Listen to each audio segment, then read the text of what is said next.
What's going on, guys? We are back. The UFC is back. We had a very small week off from UFC 297, but we are back with my favorite fight bets of the weekend. Now, I don't want to grease my own wheel here, but we did go undefeated in the last UFC event, the UFC pay-per-view, Strickland Duplessis.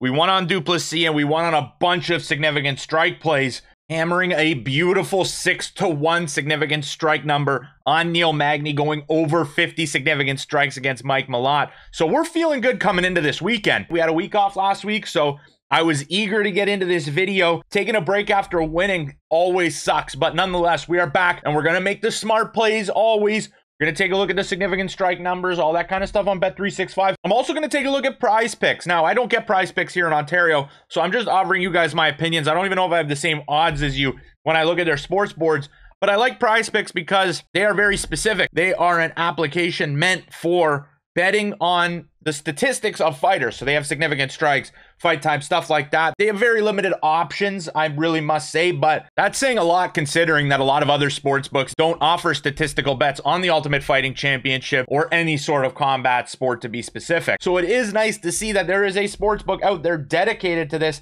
in the mixed martial arts space. So without further ado, let's get straight into this betting breakdown video on some of my favorite plays for UFC Fight Night, Dolidze versus Imavov. Oh, Till's out! It's over! It's over! That's what I'm saying, boy! Oh! He got dropped in! Dober!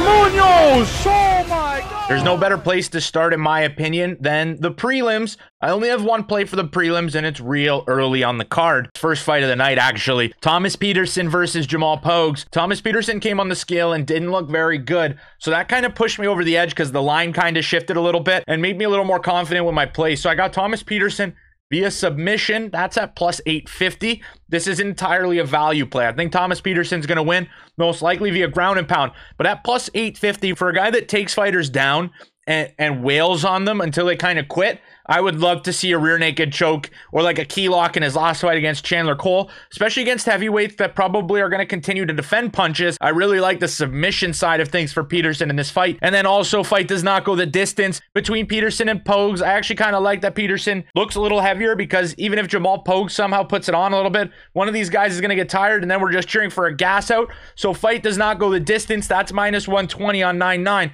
I actually had to jump off of Bet365 for these plays. 365, just to look at the discrepancy between the Petersen sub. On Bet365, the Petersen sub is plus 550, FanDuel plus 850. So you're getting another plus 300 in there. And then on the fight does not go the distance, FanDuel minus 125, 128, minus 128. Bet365 minus 125. Bet99 had it at minus 120. So we made the play there.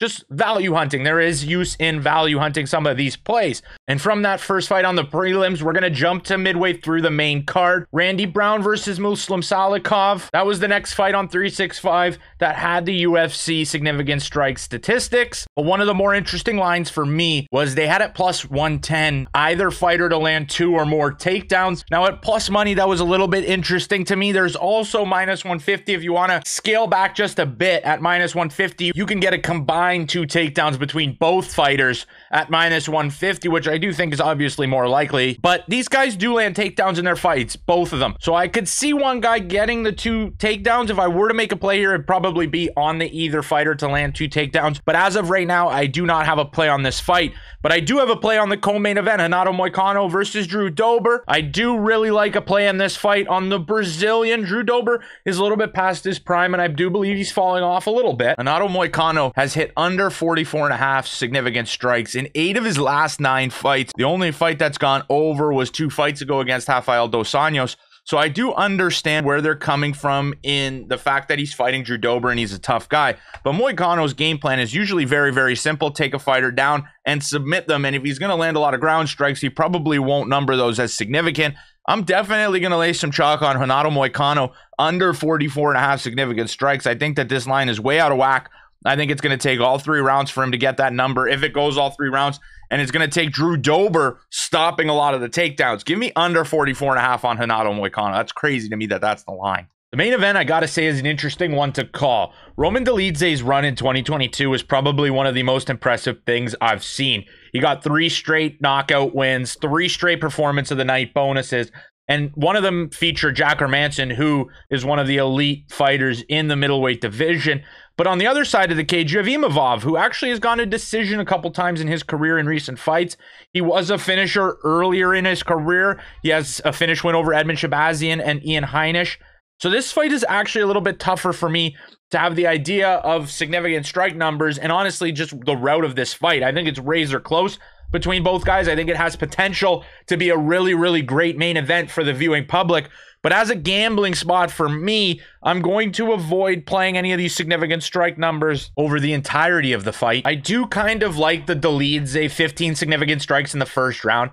That is even at minus 110, obviously minus the book's 10% that they take. Because if you look at the total significant strike number, you have 46.5. So that's kind of a bet on whether you think this fight is going to last a little bit longer or if you think one of the guys is going to get out of there quickly. Over under on that significant strike number is basically over under on rounds in my opinion. But the 15 significant strikes, I don't think is a crazy tough number to hit for Dolidze.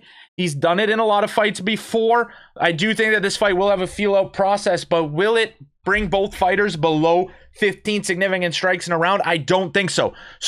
And if you look at Imavov at 15 or more in the first round is minus 400. I don't think there should be a discrepancy that big in this contest. Give me Dolidze at 15 or more significant strikes in the first round at minus 110. So that'll wrap up my video for the UFC best bets today. I know I mentioned Prize Picks, but I really looked at some of the things and I think that they have a lot of good lines set up here. I will be using Prize Picks a lot more in the future. I love the way they have it set up. I'm going to read into it, learn a little more about it, and I'll bring you guys more in-depth content regarding Prize Picks in the future. But if you enjoyed, remember, smash that like button, subscribe to Combat Sports Central. I will see you in the next video. Peace out, guys.